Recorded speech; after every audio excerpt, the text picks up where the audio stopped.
Washington, D.C. is considered the center stage of world politics and a hotspot for cosmopolitan culture. But in recent years, rising violent crimes are starting to change its reputation. Our next guest grew up in a drug-infested area of Washington, D.C. While coping with alcoholic parents, he's also served time in prison. And as a former convict, he has now made it his life goal to fight and advocate for those who want to get back into society. I speak with Courtney Stewart. He's the founder and CEO of the National Reentry Network for Returning Citizens here in Washington, D.C. Courtney Stewart grew up facing challenging circumstances in Washington, D.C. He overcame incarceration and addiction. Now he's a passionate advocate for second chances. He founded the National Reentry Network for Returning Citizens. I think there's kind of this kind of view of Washington, D.C. as like this is a seat of power and elites and, you know, the buildings are so opulent. And that's true. That is a part of Washington. But then there's another part of Washington which we're familiar with. I mean, where people are really struggling. Describe the Washington that you grew up in, some of the challenges that you faced. Yeah, that's a good question. The Washington that I grew up just east of the river, and the things that east of the river hasn't changed that much. You know, I mean, I just turned 61, and there's many things that was there that are still there today when I was a kid going to school, and that's the structure. It doesn't matter if it's the economics or the structure, or the families that are growing up over in that neighborhood. You know, it's been poor, and it's been poor for a long time, and it's still poor. You know, even though we've made some progress, but we've not made the progress that we can make. You know, I mean, we talking about Washington D.C., and if you compare the two, you can see the progression on this side of the river versus not much progression on that side of it. And so that's the difference between the haves and the have-nots. What was that childhood like? I mean, how tough is it? You know, you're talking about poor neighborhoods, which in many cases are they're off in the distance for people who are living their usual lives, going about life. They may not see what's happening there. How would you paint that picture for them? Well, it's, I mean, you don't know. I mean, like, so that's the thing about a child growing up in a poor neighborhood or any neighborhood. I mean, you don't have the answers to what is supposed to be going on in the neighborhood. You just kind of take it as it comes, right? So it's almost a normal existence, you know, whether it's a poor existence or not. So for me, I grew up with alcoholic parents, you know, so I kind of was forced, you know, I was like this smart kid, you know, and so I knew the difference between what our needs were and what my parents' responsibilities were. And so I used to have a lot of arguments with my parents at a young age, and eventually I did a lot of running away from home at a very, very early age. And so my upbringing was really tough, you know. I never had the keys to my home. I always had to knock on the door to get in. And so that affected me a lot. And as a result of that, I kind of was in the streets, you know.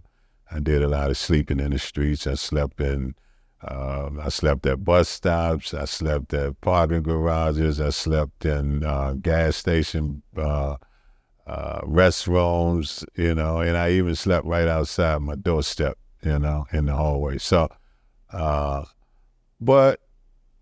but you smile when you tell that story. Yeah, well, there's a pain there. Well, the story continues, you know. It continues, and it gets better.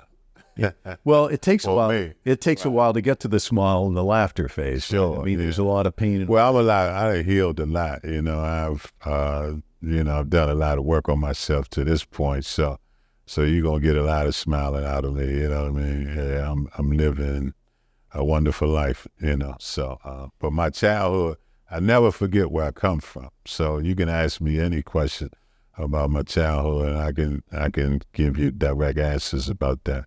Can you talk about the path that led to incarceration then? What? Well, all of it leads to incarceration. I mean, like, because, like I said, I never, my parents were alcoholic. My parents died of alcoholism. They, at an early age, they were both in their 40s.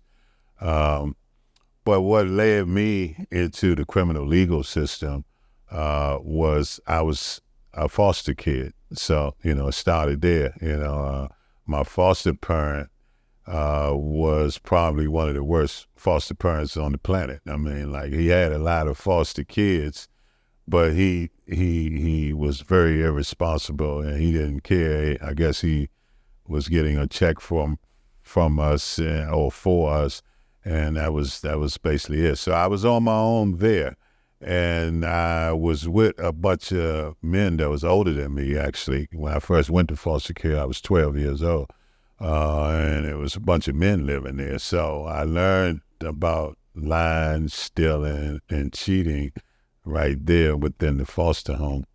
And, you got to eat. Even as a child, when it's time to eat. When your belly is empty. And so I went on that. I started looking for things to so I could have some money in my pocket, and that's eventually led me. I first went to prison, or I first went to juvenile institution for not even a charge. It was back then. It was beyond control.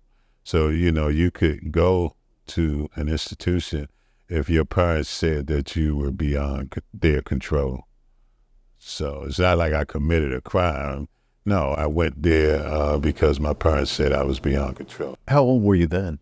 I was 9 years old. Oh. Yeah, I was 9 years old when I first went to a place called Maple Glen in Laurel, Maryland.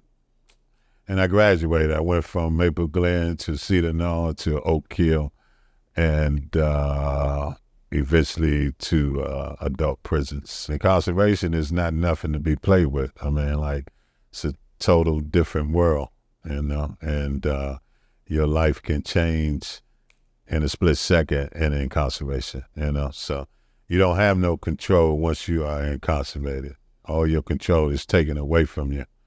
You don't have no choice either.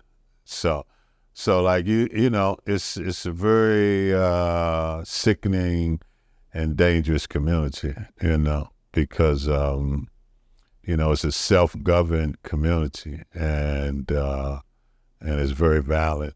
And so you have to be prepared for the unprepared, for things that you naturally can't be prepared for.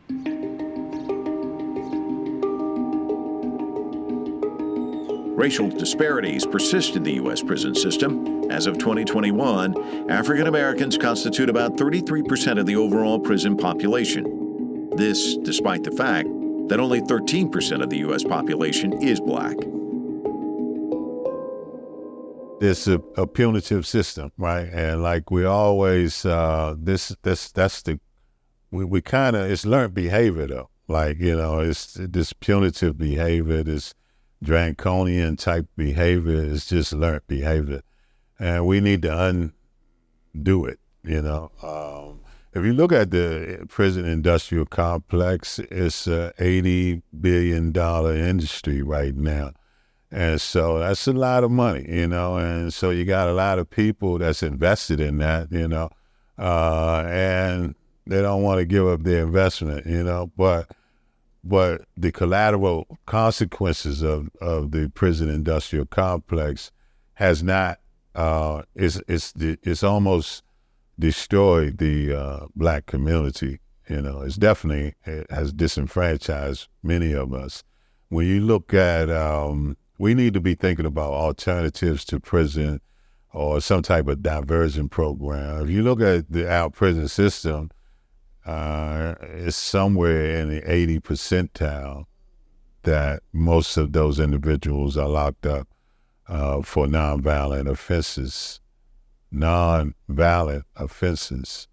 So, and if you look at that, that is a societal problem, and that's something that we can deal with nonviolent offenses, and we should be dealing with that, not the criminal legal system, because you cannot punish your way out of that. I mean, and now you've seen the system has grown over the years, and you are worse off when you come out than you were when you went in. So why are we doing that? Why are we subscribing to that? Why are we paying $40,000 a year just for someone? We can take that money and invest that money into the poor neighborhoods, invest that into education, invest that into therapy. The system itself, it seems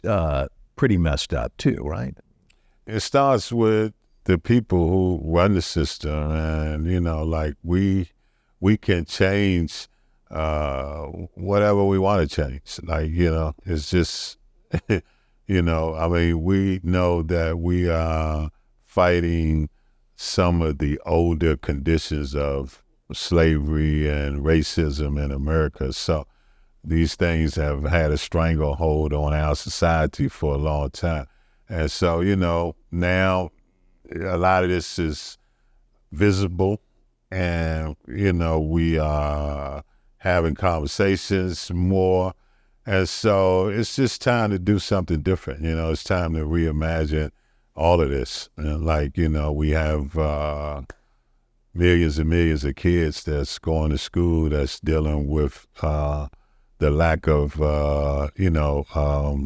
wondering whether or not they're going to end up in, some of the same jackpots, and so it's just time for us to really think about doing something about it. Former convicts often face recidivism due to systemic challenges such as limited employment opportunities, securing stable homes, or the lack of access to education. More than 60% of incarcerated individuals do not possess a high school diploma. Let me ask about returning to prison, because we see inmates who come out and then end up returning. Yeah. What's the solution? I think it's a lot to learn, and we need to really listen to the people that's on the ground, the people that actually work with these individuals, live in these communities, from these communities, have similar experiences. I think that these individuals would be better suited and even more experienced to help us with an answer for a question like that. You know what I mean? And that's the reason why I started the National Reentry Network for Return to Citizens, because I believe that I can share what I did. I mean, I've raised 4 kids. I've sent 3 kids to college. I've had 3 or 4 successful businesses. So I mean, we can do a lot about recidivism. I mean, we just have to pay attention, listen, and put the right. I heard this from a colleague of mine. He talked about your computer being hacked.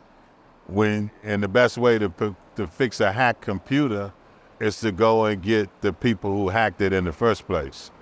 You see what I'm saying? Yeah. So it's the same thing with recidivism. If you want to really, really do something about people recommitting crimes, going back to prison, then let's get the experts. Let's get the people who have done it and changed their life around and that are living right among us. Those individuals are best suited to support that. Even if they answer the question gingerly like yourself. But let me ask a follow-up, which is voting. It's a right, and yet there's been this debate. Should people who are re-entering society have that right? And here in D.C., you've been instrumental in making sure that even people who are behind bars still have a voice. Absolutely. Yeah, I think that all our civil liberties, all our rights should be rightfully restored to us. I mean, like, you know, unless you have committed a heinous crime or, you know, or you've done something that, you know, our society would never deal with. But if you look at the prison industrial complex, most of the individuals that are in there for nonviolent crime. So we shouldn't just end their life. They have to work. You can't stop them. You shouldn't stop them from getting a job. You shouldn't stop them from having their liberties, you know. They should have all their liberties. I mean, you're not stopping them from paying their fines. You're not stopping them from paying their restitution. You're not stopping them from paying child support. So why are you stopping them from voting?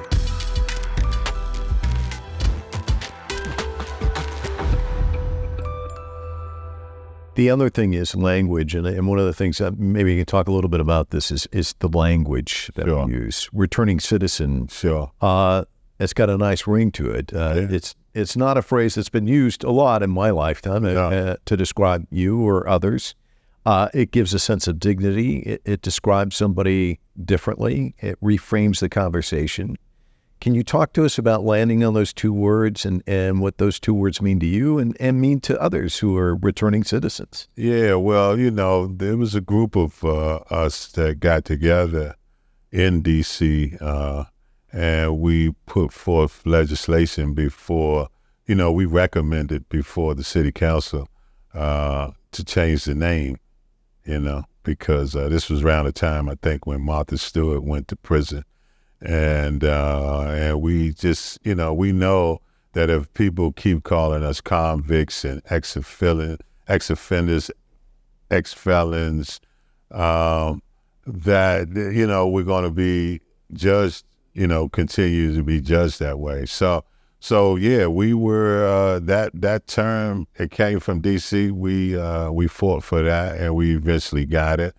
And I remember actually because right after that, I started the National Reentry Network for returning citizens, and no one wanted me to use those two words. You know, they was like, "What do you mean returning citizens? Why do you want to use that? I mean, everybody is a citizen. Everybody is returning from somewhere."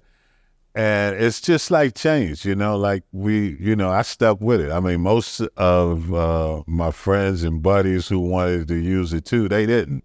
They gave up on return to citizen on those two words. But I stayed with it. I ended up on, I used to be on Obama had a reentry council. I participated in that. And we pushed the words throughout the country, actually. And then eventually Obama said returning citizen. And what's the feeling when you hear that? I'm feeling it all over again right now. I was just so excited to hear my president say the term returning citizen. So yeah, so that's near and dear. I mean, like, that is something that we, crafted right here in the city of Washington.